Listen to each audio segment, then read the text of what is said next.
Okay, grouping in pairs. I want you to look at this question, please.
Okay, so guys, I want you to put your pen down. I want you to put your pen down, stop whatever you're doing, and listen.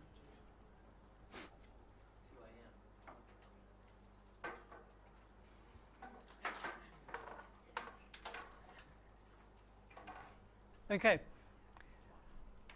So when we say grouping in pairs, normally you are going to have 1, 2, 3, and 4. Okay, and then you're going to be able to pair them.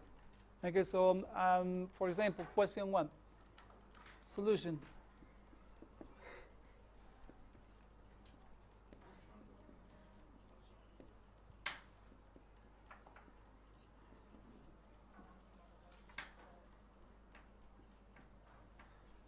Okay, so we have ax plus bx plus ay, and then plus by.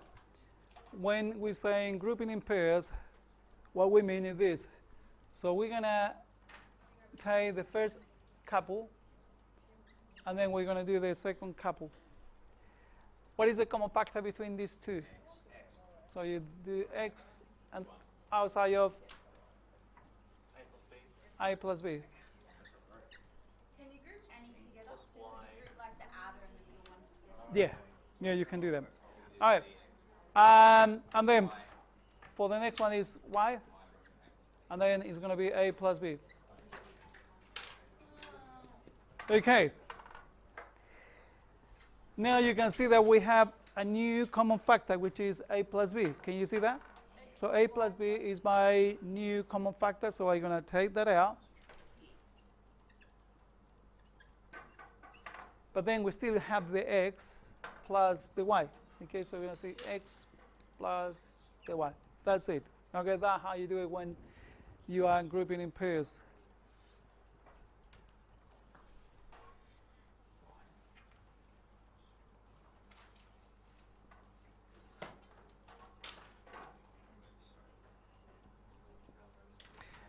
Okay, the next one.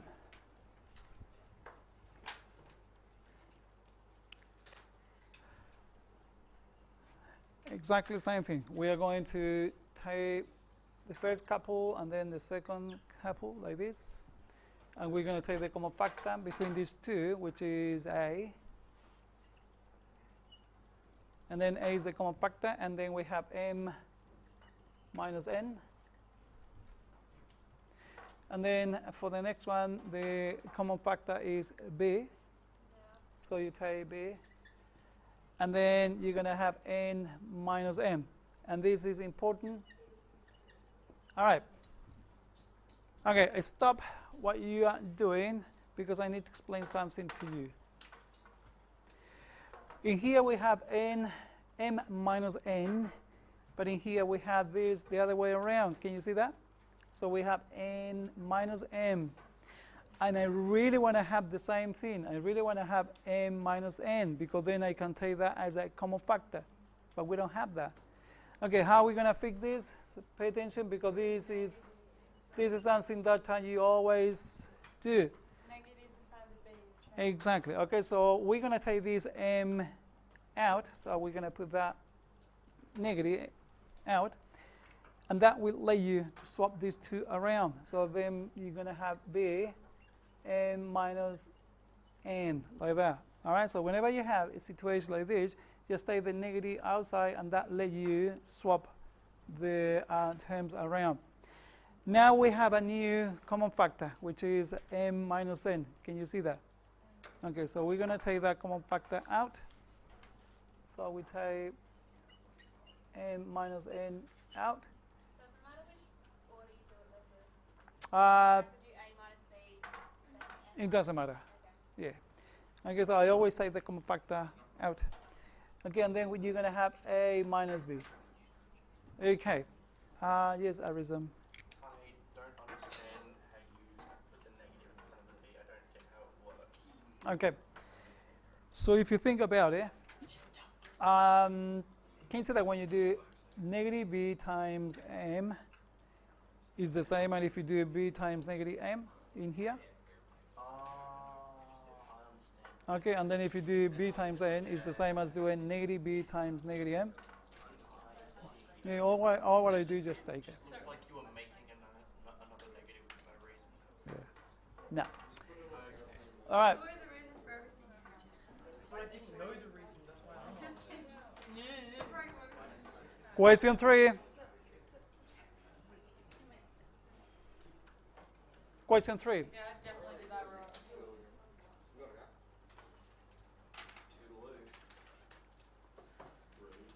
Pause it. That is not right. Okay.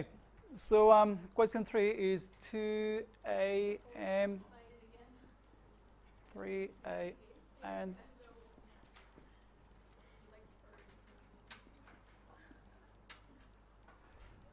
all right, so we're going to do the same. Okay, so we're going to take these in pairs, and then we're going to take these in pairs. By the way, you can pair any two. Okay, so you can take this together with that one, you can take this together with that one. It doesn't matter. It works all the time. Okay? All right, in this case, the common factor between these two is a, and a only. All right, so we're going to take I. And what is left? 2m and then 3m. Plus 3m. Okay, from here, the highest common factor between 4 and 6 is 2, so it's going to be 2b. And then what are you having in the inside? 2m plus 3n. Okay, and then you can see that we have a new common factor, so you take that out. So that is going to be 2m plus 3n. And then a plus 2b. Okay? The last one, question 4.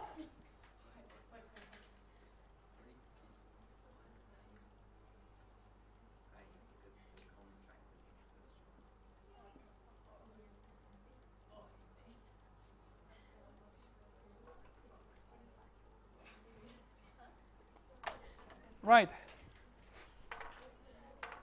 Attention again. Okay, so we need to take the common factor from the first couple. Sarah, what is the common factor from the first couple? A. So you take A. And what is left? B squared plus C. Now, from the moment that you see a negative, please put the negative straight away. And then what is D the common factor? Yeah. Okay. And then B squared minus C plus C. Okay, and then we have a new common factor. So take that out. So it's B squared plus C. A minus Z. Okay, that's it. That's all you have to do. Okay, now you should be able to do. now you should be able to do exercise 3.2. All right, go for it. Exercise 3.2. Sure.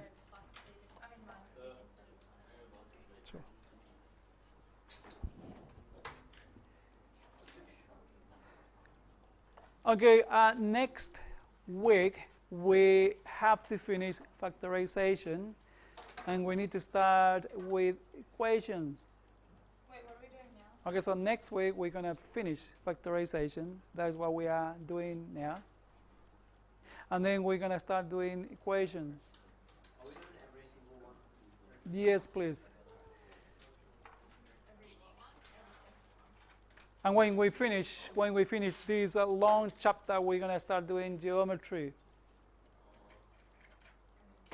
And then the test is going to be based on chapter 1 and chapter 2.